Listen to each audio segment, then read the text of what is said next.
And that's where I got to connect with you, and you got to see the work in action, because in the program, we help the young people through a creative medium like poetry or spoken word or song, dance, theater, create their own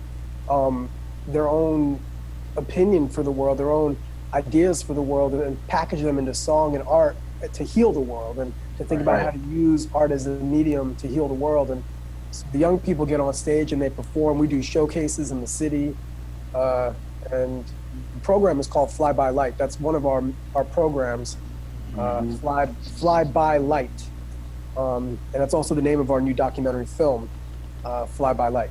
Right. Excellent. Yeah, He's the kids were up there doing. They had a couple songs they did. Then he had a video, a whole movie where you took these children, these teens from all these different situations, affected in many different ways, and you brought them together. You brought them together and really had a powerful experience. I just think you mentioned healing the world. Now, obviously, there's a lot of things going on. A lot of things going on here in the States, especially being here in D.C. We hear a bunch of craziness. And there's a lot of things going on just in the world in general. I've had a couple of videos lately where I've talked about just how do we come together as a community, as a world, how do we heal? And so I'm interested in hearing from your perspective, just kind of another side of it. How do you feel that with all of the things going on, what are some key ways that you think we can heal or unify? Really, that's what you're about. What do you think? What's your take on it? Yeah, no, that's right. I love this because it's unscripted and we're live. And that's brilliant, because we get to really just speak from the heart and get into the flow. There's no script, y'all. There's no prep for that question. In fact, Justin and I literally connected like a few minutes before we went live, and he was like, all right, we think we're going to talk about this, and this. And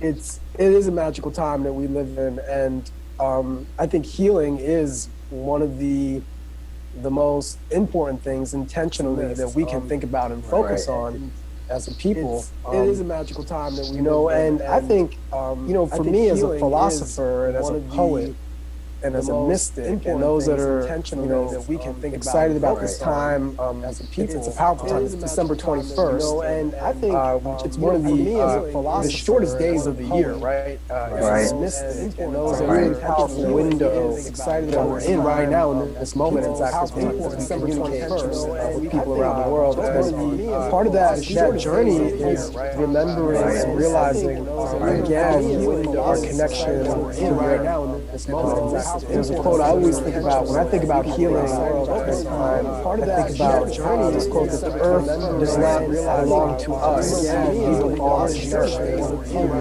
I think we've had this unfortunate notion of capitalism, political and economic systems that are driven by competition. We have this extraordinarily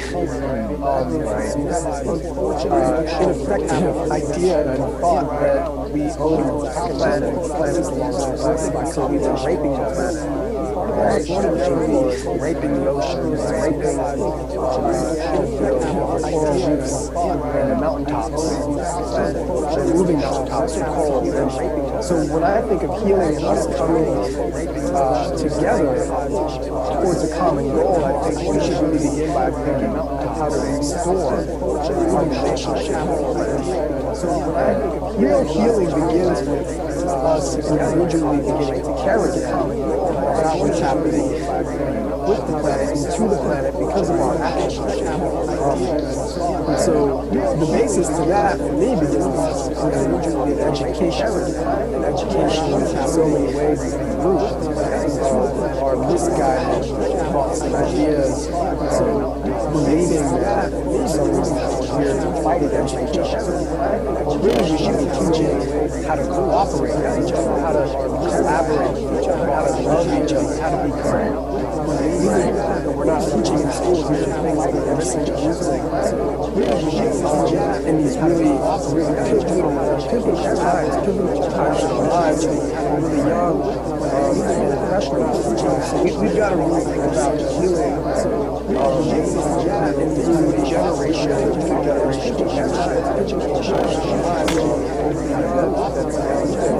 help them to learn how to restore that balance on the earth and generations, our friends, fellow this idea of the other, Justin, to me is it's crazy. You know what's weird about what you just, maybe I just suspected that you would say that, but on the little notepad right here, I reminded myself that I wrote us and them about what you just, and something I'm going to probably ask you about. On the little us and them right here, vocabulary, us versus them versus I think, and sometimes the fact that you have to lose for those who watch maybe you're socially conscious, business conscious, nonprofit conscious, whatever consciousness you're in. Us versus them. For those who watch conscious,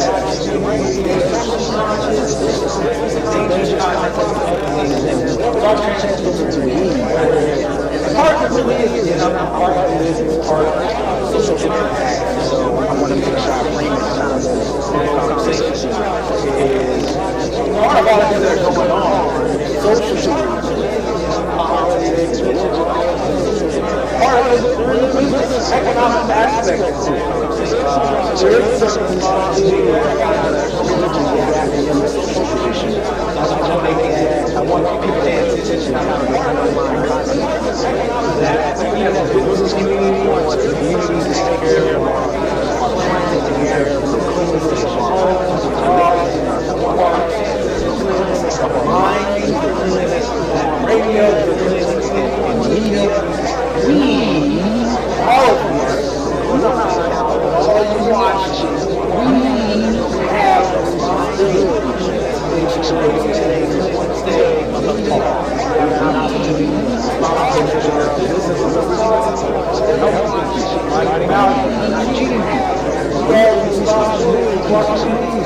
I can get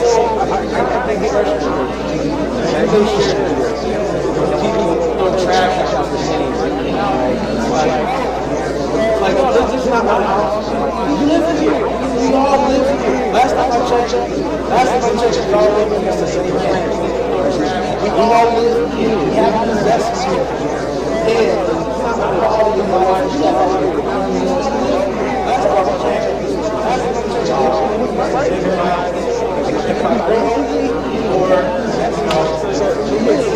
It's just tragedy that if I went and do trash against my own law,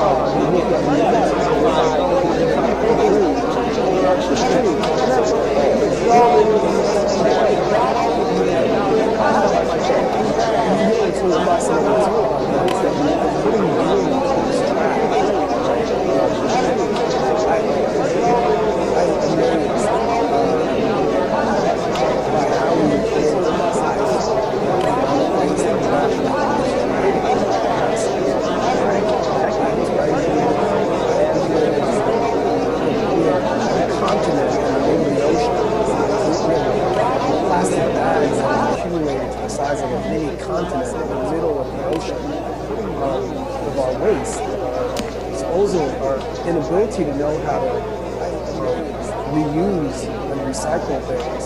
And when I say recycle, I don't mean just recycle within like a plant when you send your plastic and they recycle it into some new material that you use in a water bottle, right?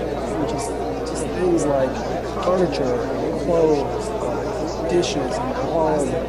I mean, how much consumption is driven and drives our day-to-day lives, right? And then how much stress is created by our desire for consumption. And consumption creates stress and creates an unsustainable way for us to exist in this world. And drives, moving into 2017, I'm thinking often about how can I reduce my consumption? How can I live more simply? Consumption, the movement of coming together as a global citizenry and a global citizenship is really checking ourselves around how much waste we create in the world by disposing of things that really could still be used, not even recycled in a power plant or but reused literally through systems that are able to recycle and checking ourselves, share things that might be old to us with other people. So that saying, one man's treasure is another, or one man's trash is another man's treasure. Right. So it's just really fascinating how much work we can do around that idea of waste, consumption, share, and sustainability. Things that might be old to us. Now I have to ask, how much especially when you're working with the teens and the youth, how much of a conversation do you have with them? What kind of conversations do you have around just kind of environmental conscious and socially responsible decisions, choices, thoughts? I'm curious because I think in order for us to have longevity and having a healthy clean environment, really just sustaining life here on Earth, period. Now it's a big push about moving to Mars. Right? We gotta figure out how to really just optimize the resources and the time that we have here. So what kind of conversations do you have with them? Because it's ultimately up to them to hold that torch and really keep things going. So I'm curious. You're exactly right. And these conversations actually become the real focus of our workshops. It's having these really deep dialogues and discussions around global sustainability, around the things that we're observing in the world that are causing violence, that are creating pain and suffering. So I think these are some of the most important questions that come up within the workshops and the facilitation. Now, Justin, you had mentioned that I'm the executive director of a nonprofit organization, which I am. I'm the co-founder and the executive director. We started the organization back in the year 2000. We've been around for 16 years now. And the past 2 years of my life, I've done the least amount of teaching that I have in the past 16. And in the past 2 years, I've really intentionally had to pull away and pull out of the direct facilitation and implementation of the program, as I'm doing a lot more of building out and expanding and thinking about how to create a model program that we can start using and perhaps utilizing in other cities around the country. I'm doing a lot of focus around development, strategic planning, fundraising, growing our curriculum, and working with our facilitators who are teaching for us on our behalf in schools to make sure that they have the skills and the tools that they need to be successful. One thing that I miss so much right now in my life is actually that direct service that I used to have, that direct time that I used to have with kids. I don't really have that. In fact, I don't even, at times I go to do a site visit and I visit one of our schools where we have programming happening, and I don't even know the names of all the students in our program anymore. One thing that I miss, which goes to say something, right? I mean, that 3 years ago would never happen. I knew the name of every kid. And it's a beautiful thing, and it's also kind of a scary thing, right? At times I go to building programs that's a part of facilitation that's an educator. I've got a really direct connection to the youth. But I also see that the organization has been growing ever since we've been able to pull me out of the front lines. It's a beautiful thing. In doing the direct delivery in the schools and having me more really working on nurturing the baby. educator, I think you can understand that. And so that's been a really interesting shift in my life. But I also see that, and I'm still teaching a lot, and the facilitators that are working, we have a curriculum. It's really beautiful fly-by-light curriculum that is like a 140-page handbook with all kinds of amazing lessons and activities and ways to go deep into teaching peace and teaching social emotional literacy. And I'm still teaching a lot social justice and nonviolence to youth. And if people want to learn about it, if you're tuned in, I mean, you can always just visit onecommonunity.org. That's ONE common UNITY.org, onecommonunity.org, and you can see a lot about what we're doing. And you should definitely check out the film Fly By Light if you want to see the program in action. This movie is basically an inside look at the program literally unfolding in front of you. You go on retreat with us, you see the kids in the mountains going through rites of passage work. It's really powerful film that you can also get on our website. And there's an end of the year giving campaign that you can find as well. The global giving campaign. If you're looking for something amazing to support at the end of the year and get a tax deduction as you're supporting a nonprofit charity, then you can also find us that way. Nice. I just want to stop and isolate. Before we get off of this, I want to isolate one piece there, because I think there's going to be some value that you can offer someone's going to watch this. Maybe I can isolate and put it in a separate video. You mentioned that you really kind of transferred from that hands-on role to the really just stepping up into the visionary growth expansion visionary role. And I want to isolate this. The conversations I've had, especially I've looked at nonprofits and I've heard about the stories about nonprofits, they start out really great idea, a lot of heart, but at some point they plateau because of lack of people, lack of resources. But I also think there's a lack of a system that allows them to scale to another level, to the point where they can get in many different places, and especially get to the point where they forget the name. Like you say, good and bad. I think it's a powerful point. So I just want to, is there any tips, knowledge, wisdom that you can offer someone who is at that phase, or who will soon to be at that phase of their nonprofit journey, where they're getting ready to try to scale, and they want to kind of get out to a place where they can replicate themselves and their efforts? Any tips, knowledge, wisdom that you can offer someone? That's such a great question, Justin. And I've actually been thinking about launching in 2017 some kind of series on nonprofit development, growth, and whether or not even this is the route for you, right? Starting a nonprofit organization, it sounds great, right? There's this kind of nice ring to it.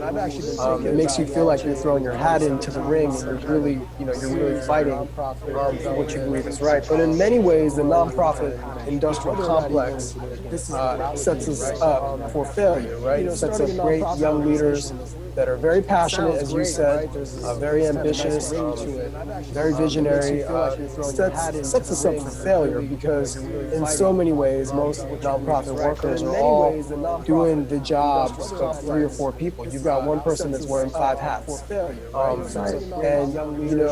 The infrastructure and the sustainability is just not there, because honestly, the fundraising landscape and potential is just not there. You've got, on any given foundation RFP or call for proposals, you've got 100 nonprofits that are fighting for like 3 awards or 4 grant awards. In many ways, sometimes a $30,000 grant is harder to land than getting into Harvard. You've got better odds of getting admitted into Harvard than you do landing some of these grants. It's that competitive out there, and so people have this idea like, oh, I'm going to incorporate, I'm going to make a 501c3, and then all of a sudden people are going to start donating money to you. And it doesn't work that way. It does not work that way. Nobody's just giving you money because you got a nonprofit title in front of the name of your group. That's not how it works. And you know, we're still small and we're still grassroots as a nonprofit organization.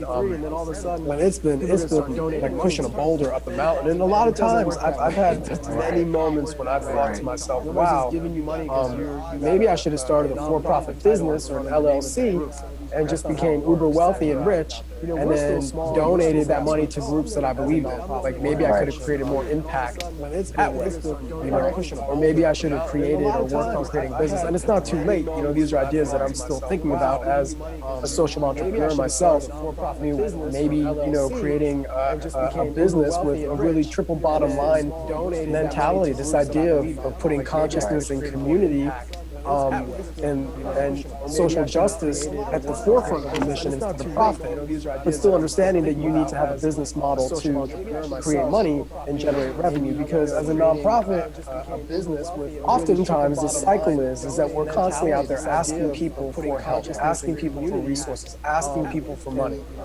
Right? Where a business delivery option is like, you have this great service and it's so great that people give you money for it. So, you know, there's a lot of pros and cons to starting a nonprofit. What I would tell anyone that's thinking about it or wanting to maybe jump into the field of nonprofit development and nonprofit grassroots organizing, that you should consider finding a group out there that you can partner with, a group that you can use as an umbrella organization that can be your fiscal sponsor. This way, you can still benefit from the capacity building support of having a nonprofit. You can still raise money through their charity name by writing grants. And in addition, through having that umbrella, you don't have to do all of the paperwork and the tedious work of having the board of directors and having that board of directors meet 4 times a year and all the IRS tax returns. And there's a lot that goes along, all the ins and outs of having a nonprofit. So you can free yourself from some of that administrative work. So you can really focus on your mission and on your project. So that's one of the first things I would tell people that are interested in jumping in the field. Before you jump in the field, find out who else is out there on the field playing, and figure out how you can join their team. And then if your vision is really so unique, if your vision is really so different and nobody else is doing it, and you're filling a hole, then yeah, you know, use an umbrella to get you started. Use another nonprofit to get you started, and then branch off when you're ready. Then you can make the break and start your own nonprofit. And I think that will save you years of work and years of spinning your wheels, wishing you were doing the work that you wanted to start the nonprofit for. But then you're just instead doing all this other work that you're like, I didn't sign up for this. I didn't want to do all this, which I see a lot in the nonprofit world. You can make the break and start your own nonprofit. That's gold right there. That's gold. I'm definitely going to isolate that section right there. Just put that somewhere so people can see that. I think that's valuable. All right, I appreciate the time. Just you all know, this guy, we've been going back and forth forever, and we're here. He got it done. He had other things going on. Right? When he got on here, it's like, why are you on here with me? You got important things that you have to do. But he decided to still take this time to have this conversation. I appreciate it. Hopefully it's not the last time. Hopefully we get to do this again. Hopefully I get to come and meet you in person again and see what we're about to first since we're here in the area. And I really do appreciate it. Yeah, well, we really appreciate your time, Brad, too, and wherever you are in the world, once again, I want to encourage you to check out the movie Fly By Light, flybylightthemovie.com. We've been all around the country with this film, won some awards, and we're looking to go to colleges and universities and high schools. So if you're a teacher, an educator, if you're at a college and you're watching this right now, and you're looking for a great film to organize an event around at your school, then please reach out to me. Easily you can find me on Facebook, Hawah, Hawah. We can give you the materials you need to organize a grassroots screening, even in your community. If you want to become a fundraiser, if you want to join our team and help us grow our work, work. You can easily do that online as well. Just message me and go to our website, onecommonunity.org. That's where we live. That's what we're trying to be. I'll make sure those are down in the link. So check that out. Make sure that will be down in the description underneath the like button. Yeah, Justin, check that out. Thank you too. We'll peace out with this because this 2017 is on the horizon. Right. This sign for peace, right? Like this is what we say when we're like peace. But I'll make sure the real question is when we see this as two things that are apart, really when we say peace, we're trying to actually come together. So I kind of feel like maybe we should start using this symbol for peace. I heard that from one of my college professors 15 years ago, and I still use it all the time. So when I say one common unity, this is really what we're doing. We're coming together as one instead of being separate. We're trying to link up and be one. So I wish you all healing and rejuvenation as you enter into 2017. You can make me change my signature exit. That's tough right there, man. That's usually I encourage anybody, and as usual I tell people that they should share this with their friends, their family, and I tell them to share it with their foes as well. I also make sure to remind everybody to treat each day as a building block to a better future. I usually say peace. That's the end of it. Perhaps just for today, we shall do it this way. So again, Hawah, thank you. People watching, thank you. And as usual, treat each day as a building block to a better future. Peace. Peace. Perhaps just for today, we shall do it this way. So again, Hawah, thank you.